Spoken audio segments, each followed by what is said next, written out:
గంగమ్మ జాతర రప్పా రప్పా dialogue AP political ground లో గత్తర రేపుతోంది. ఇప్పుడు హాట్ టాపిక్ గా మారింది. ఇష్యూ వైసీపీ వర్సెస్ టీడీపీగా మారిపోయింది. జాతరలో ఉండే పద్ధతులను కూడా పాటించవద్దా, సినిమాలోని డైలాగ్ ను కూడా వాడుకోవద్దా అంటూ YCP chief Jagan reverse attack దిగారు. అధికారంలో ఉన్నప్పుడు, అధికారంలో లేనప్పుడు కూడా జనాన్ని రప్పా రప్పా చంపేయడమే వాళ్ళ విధానమా అంటూ సీఎం చంద్రబాబు ఎదురుదాడికి కూడా దిగారు.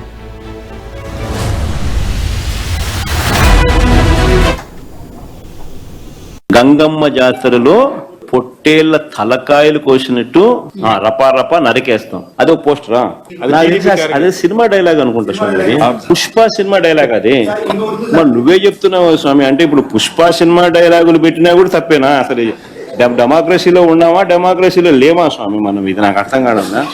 అంటే పుష్ప సినిమా డైలాగులు పెట్టినా తప్పే, పుష్ప ఫోటోలు పెట్టినా తప్పే, గడ్డ మిట్టనే తప్పే, గడ్డ మిట్టనే తప్పే. ఏంది స్వామి ఇది? ఏ ప్రపంచంలో ఉన్నాము? ఇదంతా డెమోక్రసీలో ఉన్నామా, డెమోక్రసీలో లేమా?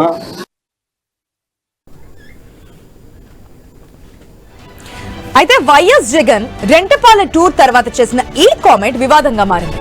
పార్టీ కార్యకర్తలు ప్లకార్డులు ప్రదర్శించడంపై తీవ్ర విమర్శలు వచ్చాయి. తిరుపతి గంగమ్మ జాతరలో వేటతలలు నరికినట్లు రప్పా రప్పా నరుకుతామనేలా ప్రదర్శించిన ఒక ప్లకార్డ్, రాజారెడ్డి రాజ్యాంగం అమలు చేస్తామనే మరో ప్లకార్డ్ సంచలనంగా మారాయి. ఆ తర్వాత వీటిని ప్రదర్శిస్తూ జగన్ చేసిన వ్యాఖ్యలు దుమారం రేపాయి. ఏదో కోపంతో, అభిమానంతో వాటిని ప్రదర్శించి ఉంటారంటూనే జగన్ కూడా ఆ డైలాగులు చెప్పడం అధికార పక్షానికి ఆగ్రహం కలిగించింది. ఇక ఈ ఘటనపై సీఎం చంద్రబాబు స్పందించారు. ఇదే వైసీపీ విధానం అంటూ హాట్ కామెంట్స్ చేశారు. రప్పా రప్పా నరికేస్తామంటే ఊరుకోవాలా అంటూ ఆగ్రహం వ్యక్తం చేశారు. అందరూ యోగా చేస్తున్నారు అనుకోండి, రాష్ట్రం అంతా పాజిటివ్ గా వచ్చారు. వీళ్ళు మాత్రం దాన్ని చెడగొట్టడానికి ఏం చేయాలనో వైలెన్స్ క్రియేట్ చేయాలి, డైవర్ట్ చేయాలి public attention. That is their art or their intentions. అందుకే క్రిమినల్స్ ఎప్పుడు కూడా క్రిమినల్ బ్రెయిన్స్ పనిచేస్తూనే ఉంటాయి. వాళ్ళకు నరికేస్తాం, చంపేస్తాం, రఫ్ ఆడతాం, రఫా రఫా నరికేస్తాం, లేదంటే గంగ జాతరలో బలి ఇచ్చేస్తాం. వైసీపీ అధ్యక్షుడు జగన్ ఈ మధ్య ప్రజల్లోకి ఎక్కువగా వస్తున్నారు. ఈ పర్యటనలో కార్యకర్త ఉత్సాహం శృతిమించుతోంది. జగన్ తెనాలి, పొదిలి పర్యటనలోనూ ఇలాగే జరిగింది. పల్నాడు జిల్లా సత్తెనపల్లిలోని రెంటపాళ్ల తమ కార్యకర్త విగ్రహావిష్కరణలో ఈ ఉత్సాహం మరింత ముదిరింది. ఈసారి ఏకంగా టీడీపీ కార్యకర్తలను హెచ్చరిస్తూ ప్లకార్డులు, ఫ్లెక్సీలను పట్టుకుని వచ్చారు అక్కడికి కార్యకర్తలు. తొక్కి పడేస్తాం, రప్ప రప్ప నరికేస్తామంటూ ఉన్న ఫ్లెక్సీలు సోషల్ మీడియాలో బాగా వైరల్ అయ్యాయి. అలాంటి ఫ్లెక్సీ పట్టుకున్న రవితేజ అనే వ్యక్తిని పోలీసులు అరెస్ట్ చేశారు. కార్యకర్తల్లో ఉత్సాహం ఉండడం సహజమే. ఒక కార్యకర్త చేసిన పనికి వత్తాసు పలకడం కరెక్టేనా? అదొక సినిమా డైలాగ్ అని సింపుల్ గా తీసేసే విషయమా అనేది టీడీపీ ప్రశ్న. ఇక పోలీసులు అరెస్ట్ చేసిన వ్యక్తి తెలుగుదేశానికి చెందిన వాడేనని, అతనికి ఆ పార్టీ సభ్యత్వం కూడా ఉందని వైసీపీ ఆరోపిస్తోంది. అతను వైసీపీ సానుభూతి పరుడే అని, కేవలం టీడీపీ కార్యకర్తలకు వచ్చే జీవిత బీమా పాలసీని పొందడానికి తెలుగుదేశం పార్టీ కార్డు తీసుకున్నాడని వివరించింది.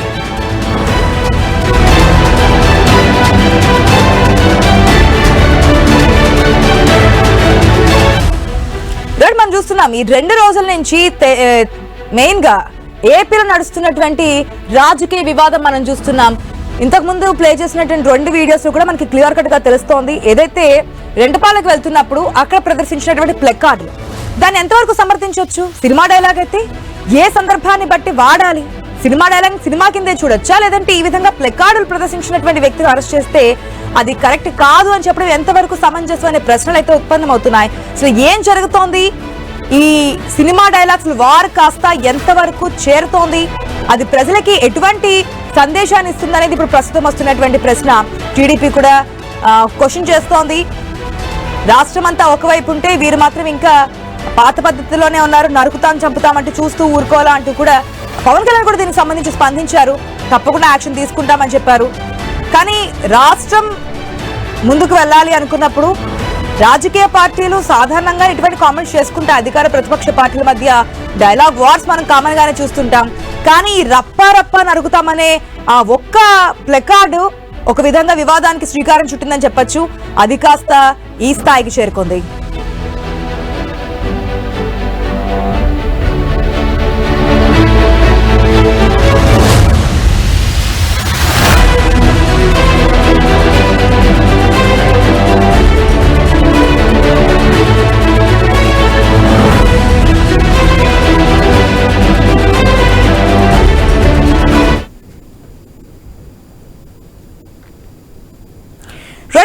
ఈ రప్ప రప్ప డైలాగు సంబంధించి ఏపీలో జరుగుతున్నటువంటి రాజకీయ వేడి, రాజకీయ చర్చ, ప్రజల్లో కూడా జరుగుతున్నటువంటి చర్చ.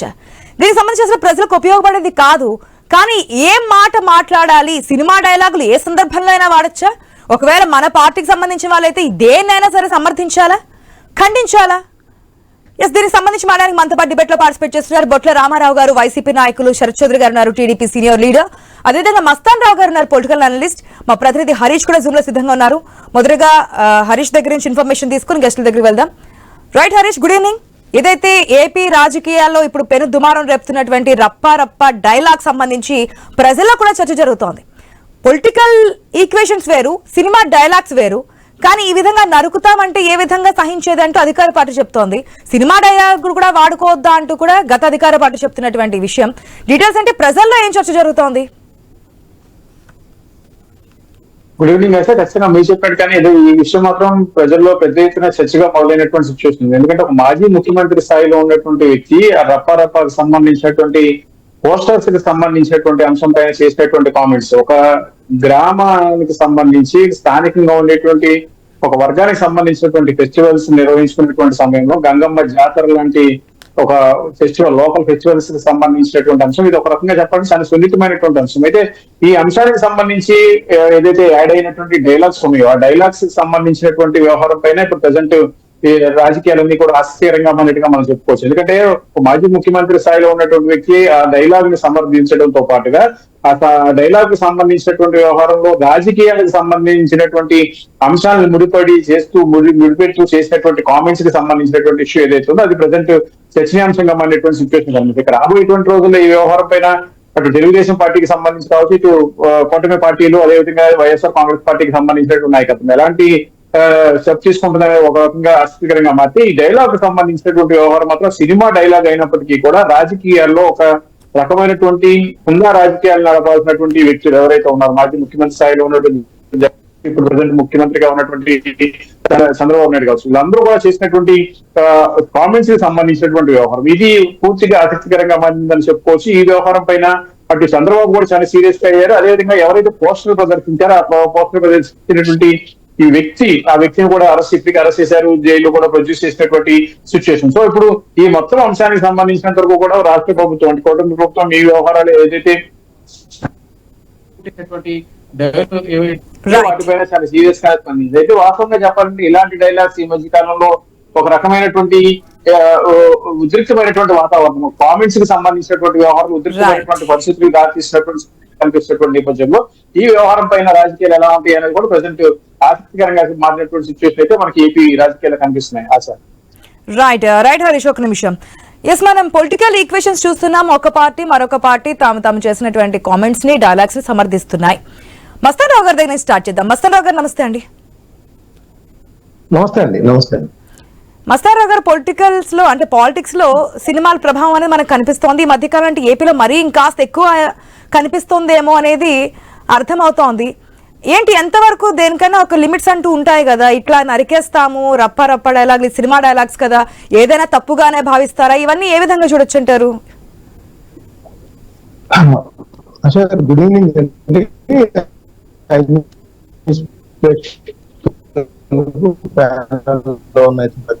కూడా ఇప్పుడు ఈ రప్ప డైలాగ్ అనేది ఎక్కడి నుంచి వస్తుంది, ఈ రాజకీయాల్లో ప్రవేశించడం అనేది చాలా అనర్థదాయకంగా ఉంటాయని నేను చెప్పచ్చు. ఎందుకంటే ఆ సినిమాలో అదొక క్యారెక్టర్, ఆ క్యారెక్టర్ కూడా ఆ విలనిజం పండించేది. అది హీరోయిజం గా చేసినా కూడా పుష్ప 2 సినిమాలో ఒక స్మగ్లర్ వాడికి ఆ క్యారెక్టర్ గురించి అంటున్నా, వాడంటే హీరోని కాదు, ఆ క్యారెక్టర్ అనేవాడు ఏంటంటే వాడికి అడ్డం వచ్చిన వాళ్ళందరినీ కూడా నడుపుకుంటా వెళ్తుంటారనే వ్యక్తీకరించే ఒక డైలాగ్. అంటే అదంతా కూడా చూస్తే ఏంటంటే ఆ స్మగ్లరు ఉన్న పొల్యూట్ చేసేసి రాజకీయ రంగం దాకా పొల్యూట్ చేసేసి ముఖ్యమంత్రి స్థానాన్ని మార్చే స్థాయికి ఎదుగుతాడు. అలాంటి క్యారెక్టర్ సంబంధించిన డైలాగ్ అది. ఆ డైలాగు ఎవరో ఒక గ్రామంలోనో లేకపోతే ఎక్కడో జగన్ గారు వెళ్ళినప్పుడు అక్కడ రెంటపాల దగ్గర ప్రదర్శించారంటే సరే, అతను ఎవరో ప్రదర్శిస్తే అప్పుడు చాలా ప్లకార్డ్స్ అదే విధంగా ఉన్నాయి. రాజ్యాంగం అన్నారు. 2029లో వైసీపీ వచ్చిన వెంటనే గంగమ్మ తల్లి జాతరలో ఉన్నాయి. వేట్ తలలు నరికినట్టే రప్ప నరికేస్తాం. ఇదే కాదు. ఇటీవల కాలంలో ఏమైందంటే వాళ్ళ ఆ పార్టీ ఫ్రస్ట్రేషన్ లేకపోతే ప్రజల్లో దూసుకు వెళ్ళాలి, త్వరగా 4 ఏళ్ళు నిండకుండా దూసుకు వెళ్ళాలని ఒక అధికార ప్రతినిధి కూడా ఏమంటారంటే 80 స్థానాలు కనుక దాటితే 2029లో ఇక ఊళ్ళు ఖాళీ చేసి వెళ్ళిపోవాల్సిన పరిస్థితి ఉత్పన్నమైంది అంటున్నారు. ఎవరు వేరే ప్రత్యర్థి పార్టీకి సంబంధించి ఉద్దేశించి మాట్లాడి. సో ఈ విధమైన డైలాగులు కానీ, ఈ విధమైన మాట్లాడే తీరు కానీ రాష్ట్రంలో ఒక అండర్స్ట్ ని క్రియేట్ చేస్తున్నట్టు ఎటువంటి సందేహం లేదు.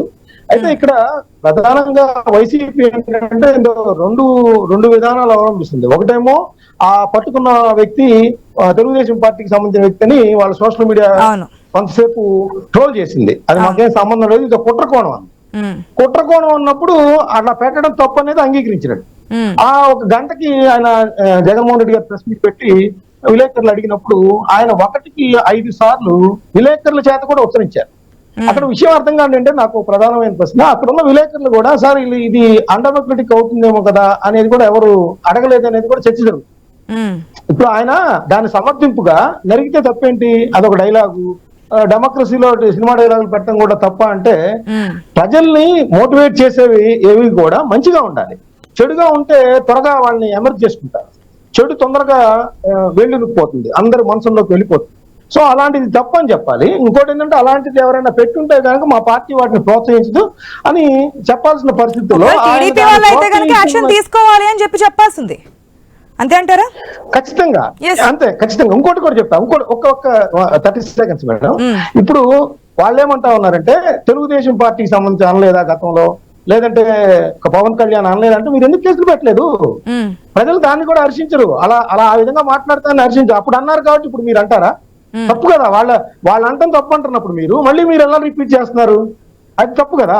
ఈ రోజు గుమ్మనూరు జయరాం గారు కూడా గుంతకల్లులో టీడీపీకి వైసీపీకి సంబంధించిన వాళ్ళని వచ్చే ఎన్నికల్లో కనుక మాకు మద్దతు ఇవ్వకపోతే స్థానిక సంస్థల ఎన్నికల్లో టాప్ కోర్టు సున్నం పెడతా ఉన్నారు. అంటే ఇంకా దీనికి కొనసాగింపు అనమాట. ఇలాంటి డైలాగ్ ఖచ్చితంగా పడాలండి, ఖచ్చితంగా పడాలి. రామారావు గారు సిద్ధంగా ఉన్నారు, ఆయన అడిగి అభిప్రాయం తెలుసుకున్నారు. రామారావు గారు, గుడ్ ఈవినింగ్ అండి. Good evening. రామారావు గారు, ఫస్ట్ ఆఫ్ ఆల్ దీన్ని యాక్సెప్ట్ చేస్తున్నారా లేదంటే ఖండిస్తున్నారా? ఒక అంశం అండి, ఇది చాలా చిన్న ఇష్యూని ఇక్కడ రాజకీయ పార్టీలు కానీ మీడియా కానీ దీన్ని సాగదీస్తున్నారు అనేటువంటిది నా వ్యక్తిగత అభిప్రాయం అండి. ఇక్కడ అంశం ఏంటంటే తెలుగు రాష్ట్రాల్లో మీడియాను కూడా మీరు దాంట్లో ఇన్వాల్వ్ చేస్తున్నారు కాబట్టి పాయింట్ లోకి వెళ్లే ముందు ఒక్క క్రాస్ క్వశ్చన్. ఎక్కువ సాగదీస్తున్నారు, ఎక్కువ దీని మీద ఫోకస్ పెడుతున్నారంటే ఎందుకు మీ అధినేత కూడా దాని మీడియాలో అంటే ప్రెస్ మీట్ లో మాట్లాడడం అక్కడి నుంచే స్టార్ట్ అయింది కదా? అట్లా ఏంటి ఆ డైలాగ్ చెప్పండి అని చెప్పి అన్నిసార్లు చెప్పడం వల్లే కదా మాట్లాడాల్సి వస్తుంది? కాదండి, అక్కడ డైలాగు కట్ చేసి చెప్పాడు మొదట ఆ యొక్క మీడియా మిత్రుడు ఎవరైతే జర్నలిస్టు, దాన్ని పూర్తిగా చెప్పమని అడిగారు. దాన్ని అంటే వినపడదు కదండి, ఎదురు కూర్చున్నారు వీళ్ళు, దూరాన్ని కూర్చున్నారు. మీరు ఆ పార్టీకి సంబంధించి అధికార ప్రతినిధి అయినా నేను యాజ్ ఎ జర్నలిస్ట్ గా చాలా సందర్భాల్లో సీఎం మీటింగ్స్ లో కూర్చొని విన్నాదాన్ని. మళ్ళీ మీరు ప్లేస్ ఇప్పుడు అదే ఇప్పుడు జగన్మోహన్ రెడ్డి గారు, మా నాయకుడు జగన్మోహన్ రెడ్డి గారు మాట్లాడింది అదే మీ దాచిపెట్టాల్సిన అవసరం లేదు, దాచేది కాదండి. అది క్లియర్ గా పబ్లిక్, ఎందుకంటే అక్కడ మీడియా మిత్రుల సమక్షంలో జరిగింది, అవన్నీ కూడా ఉన్నాయి కదండి. అవి ఆ యొక్క వీడియోస్ అవన్నీ కూడా ఉన్నాయి. నేనేమంటానంటే ఇక్కడ తెలుగు రాష్ట్రాల్లో రాజకీయాలు మస్తాన్ రావు గారు కూడా తెలుసు ఏ మారిపోయి. ఇప్పుడు ఈ దఫా కూటమి అధికారంలోకి వచ్చిన తర్వాత వైఎస్ఆర్సీపీ నాయకుల్ని కార్యకర్తలను చంపివేయడం, దాదాపు 63 మంది మరణించారు. వినండి మేడం, ఛాన్స్ లేదు. ఈ డైలాగ్ సంబంధించి మీరు యాక్సెప్ట్ చేస్తున్నారా, ఖండిస్తున్నారా? ఏమన్నారండి, నీ తలే తీసేస్తే ఏమైంది అన్నారు కదా. ఖండిస్తున్నారా, యాక్సెప్ట్ చేస్తున్నారా? అది ఒక్క విషయం చెప్పండి. ప్లెకార్డులు ఆ విధంగా ప్రదర్శించి ఉంచడం అనేది కరెక్టా, రాంగ్? మరి యాక్షన్ తీసుకోవాలా, అవసరం లేదా? మేమేమి ప్రదర్శించమని చెప్పలేదు మేడం. ఎవరు ఒకవేళ ప్రదర్శించిన వారిని ఖండిస్తారా, యాక్సెప్ట్ చేస్తారా, దానికి ఇంకా ఆజ్యం పోస్తారా? ఒకటి మేడం, ఇక్కడ రాజకీయ పార్టీలు రకరకాల అంశాలు జరుగుతూ ఉంటాయి. అక్కడ ఒక యుద్ధ వాతావరణం లాగా తయారైంది. ఎందుకంటే ఒక వైపున జగన్మోహన్ రెడ్డి అంశాలు పెట్టారు. చెప్పేది వినండి మేడం, ఒక్క సెకండ్ వినండి. నాకు నేను క్లారిటీ ఇస్తాను మీకు, మీరు అడిగిన ప్రశ్నకి క్లారిటీ సమాధానం చెప్తాను. ఇక్కడ అక్కడ పరిస్థితి ఏంటంటే ఒక ఉద్రిక్తమైనటువంటి పరిస్థితులు ఉన్నాయి. కనీసం జగన్మోహన్ రెడ్డి గారు వస్తుంటే పర్మిషన్ ఇవ్వలేదనేది వైఎస్ఆర్సీపీ నాయకుల కార్యకర్తల్లో ఒక రకమైనటువంటి అది భావోద్వేగం తయారైంది. అట్లాగే పొదిలి పర్యటన అంశంలో కూడా చాలా ఆంక్షలు పెట్టి పొదిలి పొగాకు రైతులకు పరామర్శించి అక్కడ నేను ఆంక్షల గురించి మాట్లాడడం లేదు, సినిమా డైలాగ్స్ కొనసాగించడం లేదంటే ఈ విధంగా మాట్లాడినప్పుడు దాన్ని ఇంకా స్వాగతించడం కరెక్టేనా అని అడుగుతున్నా. థర్డ్ టైం అడుగుతున్నా. వెనక ఉన్నటువంటి అంశాన్ని చెప్తున్నానండి. ఇక్కడ పొదిల్లో కూడా ఏం జరిగిందంటే అక్కడ స్థానిక శాసనసభ్యుడు ఆధ్వర్యంలో కొంతమందిని పెట్టి రాళ్లు, ఏదైతే చెప్పులు, వాటర్ బాటిల్స్ జగన్మోహన్ రెడ్డి గారి కాన్వాయ్ మీద వేశారండి. ఈ పరిస్థితులు ఉన్నాయి. తెలుగుదేశం పార్టీ వాళ్ళు ఏం తక్కువ చేయలేదు. ఇప్పుడు దాని గురించి మాట్లాడలేదే, దాని గురించి డిబేట్లు పెట్టలేదే. ప్రతిపక్ష నాయకులు ఆయన దగ్గర క్వశ్చన్స్ ఆయనకి ఉంటాయి. మిమ్మల్ని స్ట్రైట్ గా అడుగుతున్నాం, ఒకవేళ దానికి సంబంధించి అయి ఉంటే రప్ప అడుగుతాం 2029 అనేది. ఇంకొన్ని ఈక్వేషన్స్ కూడా ఇక్కడ నేను చెప్తాను. ఇప్పుడే కాదు, మీ అధినేత మీటింగ్స్ లో కూడా పోలీసులకి వార్నింగ్ ఇచ్చి సప్త సముద్రాల అవతల ఉన్నా సరే మేము తీసుకొస్తాము, వారిని ఏ విధంగా యాక్షన్ తీసుకోవాలో తీసుకుంటామని అంతవరకు ఓకే. కానీ నరుకుతామన్న కామెంట్స్ ని కూడా స్వాగతించిన సినిమా డైలాగ్స్ కూడా పెట్టుకోనివరా అంటే ఆ పోస్టర్ ఒకవేళ మీ ప్రభుత్వం అధికారం ఉన్నప్పుడు ప్రతిపక్షం పెడితే యాక్సెప్ట్ చేస్తారా అండి? పెట్టారు కదా మేడం, వాళ్ళు తక్కువేం పెట్టలేదు. ఎలా ఉంటే తెలుసు కదా, గ్రామాల్లో ఫ్లెక్సీలు పెట్టారు కదా మేడం, పెడుతున్నారు. ఏమని గ్రామాలు ఊరు వదిలిపెట్టి పోవాలా, ఊరు వదిలిపెట్టాలని మీసాల మేలేసేటటువంటి డైలాగులు ఇవన్నీ కూడా గ్రామాల్లో ఏదైతే నందమూరి హీరోల యొక్క డైలాగులన్నీ కూడా ఫ్లెక్సీల్లో పెట్టి గందరగోళం చేస్తున్నారు. యాక్షన్ తీసుకోవాల్సింది ప్రభుత్వం మీది కదా. ఇప్పుడు కూడా జరుగుతుంది మేడం. యాక్షన్ ఏం తీసుకుంటాం మేడం? ఇప్పుడు పవన్ కళ్యాణ్ గారు రాష్ట్రం అదుపు తప్పుతున్నప్పుడు మీరే అంటున్నారు అక్కడ ఎటువంటి కండిషన్స్ ఉన్నాయో ఇంచుమించు అక్కడ వాతావరణం ఏ విధంగా మారిపోయిందని చెప్పి మీరే చెప్తున్నారు. ఆ కండిషన్స్ ఉన్నప్పుడు కంట్రోల్ చేయాల్సిన బాధ్యత గవర్నమెంట్ ది కదా, అది మీ ప్రభుత్వం కావచ్చు, ఈ ప్రభుత్వం కావచ్చు. కంట్రోల్లో తీసుకొని చేసినటువంటి అంశాలేమో కక్షపూరిత రాజకీయాలు అంటారు. ఇక్కడ అంశాలు కొన్నింటిని ఇట్లా టేక్ ఇట్ ఈజీగా సినిమా డైలాగులు ఏముందని వదిలేస్తే ఎందుకు యాక్షన్ తీసుకోలేదంటారు. ఇక్కడ ఇదే సమస్య ఏంటంటే ఒక్క నిమిషం, శరత్ చౌదరి గారి ఒపీనియన్ తీసుకుని మళ్ళీ మీ దగ్గరికి వస్తాను. ఒక్క నిమిషం వెయిట్ చేయండి. శరత్ చౌదరి గారు నమస్తే అండి. Hello, okay, some technical issue వచ్చి శరత్ చౌదరి గారు లెఫ్ట్ అయినట్టున్నారు. రామారావు గారు మరొకసారి మిమ్మల్ని అడుగుతున్నాను, ఈ టాపిక్ సంబంధించే మాట్లాడదాం. ఏపీ పాలిటిక్స్ చాలా ఉన్నాయి, తల్లికి వందనం కావచ్చు, ఇస్తున్నటువంటి హామీలు కావచ్చు, ఈ మధ్య కాలంలో జరుగుతున్నటువంటి వాతావరణాలు కావచ్చు, వీటి గురించి కాదు. ప్రజలకు ఉపయోగపడేటువంటి విధానాలు ఇదేదైనా సినిమా డైలాగ్స్ ని ఏ స్థాయి వరకు తీసుకెళ్లొచ్చు, రాజకీయాల్లో సినిమా డైలాగ్స్ ని కూడా మనం ముందుకు తీసుకెళ్లొచ్చా, అది ప్రజల్ని ఒక రెచ్చగొట్టేటువంటి వైఖరిలా కనిపించడం లేదా అనేది. సే ఎస్ ఆర్ నో, కనిపిస్తోంది, కనిపించట్లేదు, అవసరం లేదు.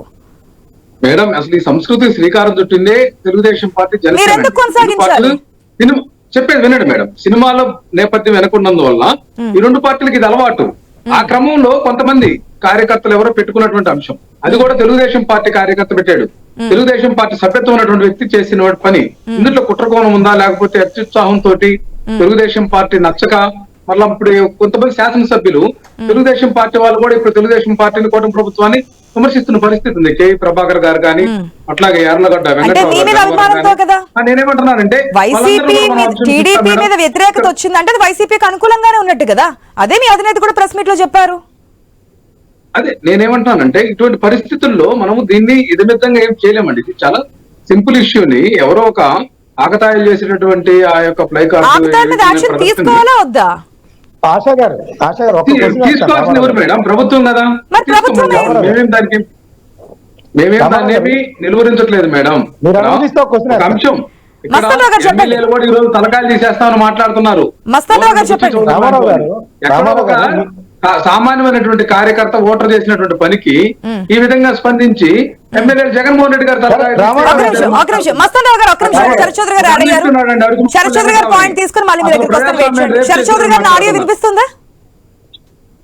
వినిపిస్తుందండి.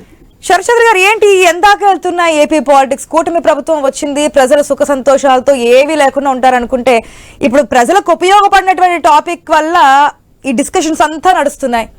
ఎందుకు యాక్షన్ తీసుకున్నారు? అది మీ పార్టీకి సంబంధించిన కార్యకర్తే, తనకు సభ్యత్వం కూడా ఉంది తెలుగుదేశం పార్టీకి సంబంధించి. ఒక సినిమా డైలాగ్ చెప్పడం కూడా తప్పేనా? గడ్డం ఇటన్నా తప్పే, ఏదన్నా తప్పేనా? డెమోక్రసీ ఎక్కడ ఉందని చెప్పి క్వశ్చన్ చేస్తున్నారు. హర్ష గారు, ముందుగా మీకు ప్యానెల్ సభ్యులకి అందరికీ గుడ్ ఈవినింగ్ అండి. ఇది ఇందాక మీరు ఓపెనింగ్ రిమార్క్స్ లోనే ఆల్రెడీ చెప్పినట్లుగా వాళ్ళు ఇదివరకు వాళ్ళ నాన్నగారు వాళ్ళంతా వచ్చేసరికి తెలుగుదేశం వాళ్ళే, కాదని అన్నట్లేదు. కానీ ఇతను కంప్లీట్ గా వైసీపీ సానుభూతి పడ్డు. ఇతను వాళ్ళ ఫ్రెండ్స్ సర్కిల్ మొత్తం వచ్చేసరికి ఒక గంజాయి బ్యాచ్ వీళ్ళందరితో తిరుగుతుంటే కనీసం వీడికి ఏదన్నా అయినా కూడా ఇన్సూరెన్స్ అన్నా వస్తుంది అని చెప్పి వాళ్ళ నాన్న రవితేజ అనే అబ్బాయిది ఇందులో మెంబర్షిప్ జాయిన్ చేయడం జరిగింది. అంతేకాకుండా ఇంకొకటి ఏంటంటే, ఒక నాయకత్వ లక్షణం ఎలా ఉండాలి అని అనేది మన మస్తాన్ రావు గారు కానీ మిగిలిన వాళ్ళందరూ చెప్పినట్లుగా ఒక నాయకుడు ఎలా ఉంటాడో అతని తాలూకా ప్రతిబింబమే క్యాడర్ అయి ఉంటారండి. అలాంటిది మేమేమని ఎక్స్పెక్ట్ చేసామంటే, అట్లీస్ట్ ఆ పోస్టర్స్ వీళ్ళది కాదేమో, వీళ్ళకి సంబంధం లేదు, ఎవరో ఆకతాయిలు జస్ట్ బాగా ఆవేశంగా ఉన్న వాళ్ళు ఎవరో పెట్టుకున్నారు అని చెప్పేసి మేము అనుకున్నాం. కానీ ఆ తర్వాత రెండు విషయాలు మాకు బహిర్గతం వచ్చినాయి. ఏమేంటంటే, ఫస్ట్ వన్ వచ్చేసరికి జగన్మోహన్ రెడ్డి ప్రెస్ మీట్ లోకి వచ్చేసరికి ఖండించకపోగా ఎలాంటి రాజకీయ నాయకుడైనా సరే అది తప్పే, అలాంటి మనం మేము కానీ మా పార్టీ కానీ సహించే పరిస్థితిలో ఉండదు అని చెప్పాల్సింది పోయి ఆయన వచ్చేసరికి నరుగుతానన్నాడు కదా, మంచిదే. ఇంకా అక్కడ తెలుగుదేశం పార్టీలో నుంచి ఇక్కడికి సానుభూతి పరుడుగా ఇటు వైసీపీకి వచ్చి నరుగుతానన్నాడంటే ఇంకా మంచిదే అని సమర్థించుకున్నాడు. కానీ ఇప్పుడున్న పరిస్థితుల్లో విచారణలో మాకు తెలుస్తున్న విషయాలు ఏంటి అని అంటే, ఆ పోస్టర్స్ అన్ని వైఎస్ జగన్మోహన్ రెడ్డి గారి క్యాంపు కార్యాలయం నుంచే బయటకు వచ్చినాయి. ఈ ఐపాక్ వాళ్ళు మళ్ళీ రిటర్న్ ఎప్పుడైతే వచ్చి వీళ్ళ దగ్గర జాయిన్ అయ్యారో గత 20-30 రోజుల నుంచి, ఆ పోస్టర్స్ అన్ని డిజైన్ చేసింది ఐపాక్ వాళ్ళే. మొత్తం ప్రింటింగ్ గట్రా మొత్తం అయ్యింది ఒకరి దగ్గర నుంచే. బయటకు వచ్చి అనుమానాలేనా? ఇది అబ్జెక్షన్ అండి. ఇది నిరాధారమైనటువంటి ఇన్వెస్టిగేషన్ లో బయటకు నేనేమంటున్నానంటే, మీ మంగళగిరి కార్యాలయం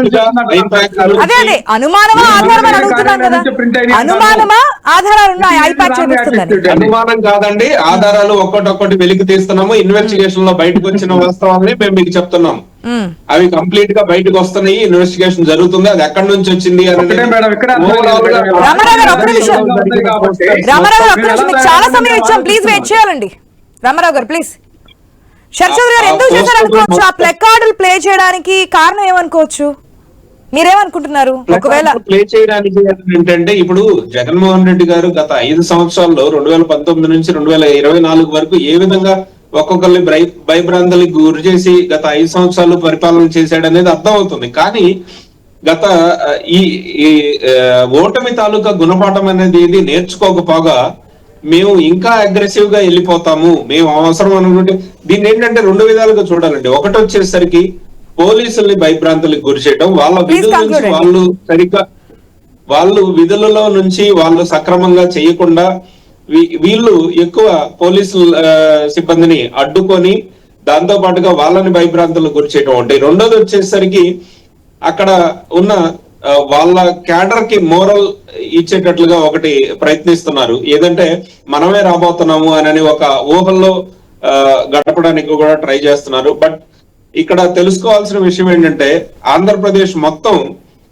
నిజంగా జగన్మోహన్ రెడ్డి ఇంతగా దిగజారుతున్నాడా అనే సిచ్యువేషన్ లోకి ప్రతి ఊరు కూడా డిస్కస్ చేసుకోవడం స్టార్ట్ అయింది. ఎక్కడా కూడా జగన్మోహన్ రెడ్డి చేస్తున్న పనులు కావచ్చు, ఏదంటే గంజాయి బ్యాచ్ లేదు అని అంటే మిగిలిన వాళ్ళని పరామర్శించారు. ప్రజలు అన్ని చూస్తూ ఉంటారు. నిజంగానే ప్రతిపక్షం చేస్తోందా లేదంటే ప్రతిపక్షం చేస్తుందని చెప్పి అధికార పక్షం ప్రజలను మభ్యపెడుతుందా అనేది క్లియర్ కట్ గా చూస్తారు. దాన్ని బట్టి తీర్పు అనేది ఉంటుంది. ఇప్పుడు మీరు చెప్పింది ఐపాక్ చేస్తుంది అనేది క్లియర్ కట్ గా అనుమానం కాదు, ఆధారాలు ఉన్నాయనుకుంటే కనుక యాక్షన్ తీసుకున్నప్పుడు అదే ప్రజల్లో తేలుతోంది. ఏదైతే నిన్న ప్రెస్ మీట్ పెట్టినప్పుడు ఈ డైలాగ్స్ గురించి ఆ వ్యక్తి గురించి మాట్లాడినప్పుడు ఇదంతా కూడా నిజంగానే చేయించారనేది ప్రజల్లో కూడా తెలుస్తుంది. సమయం లేదు కాబట్టి మస్తాన్ రావు గారు ఫైనల్ స్టేట్మెంట్ ప్లీజ్.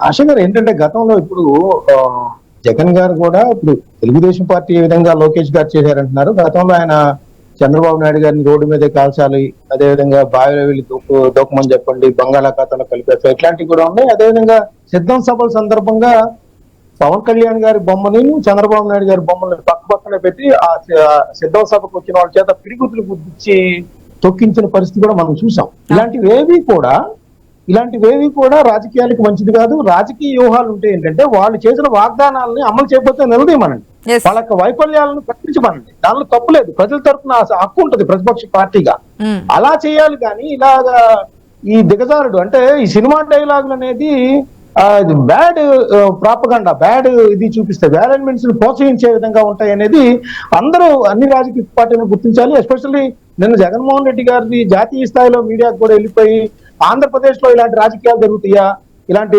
చిల్లర రాజకీయాలకు ఇక్కడ తెరతీస్తారా అనే ఒక విధమైన భావన కూడా ఏదైనా సరే ఎక్కడైనా సరే రాజకీయాల్లో ఇటువంటి వైఖరి కరెక్ట్ కాదు అంటున్నారు. చూద్దాం మరి రాజకీయ పార్టీల్లో రాజకీయ పార్టీల నాయకుల్లో మార్పు వస్తుందా? సినిమా డైలాగులు ఒకవేళ హిట్ అయి ఉంటే సినిమాల వరకే పరిమితంగానే తీసుకొచ్చి ప్రజా జీవితంలో ఈ విధంగా పెడతారంటే ప్రజలు ఎంతవరకు యాక్సెప్ట్ చేస్తారనేది కూడా వెయిట్ చేసి చూద్దాం. శరత్ చౌదరి గారు ఒక పెద్ద స్టేట్మెంట్ అయితే ఇచ్చారు. ఐపాక్ టీమే అక్కడి నుంచి వచ్చాయి, తాడేపల్లి నుంచి వాళ్ళే చేపించారు, అవే ఆధారాలు ఉన్నాయి, మేము విచారిస్తున్నామని.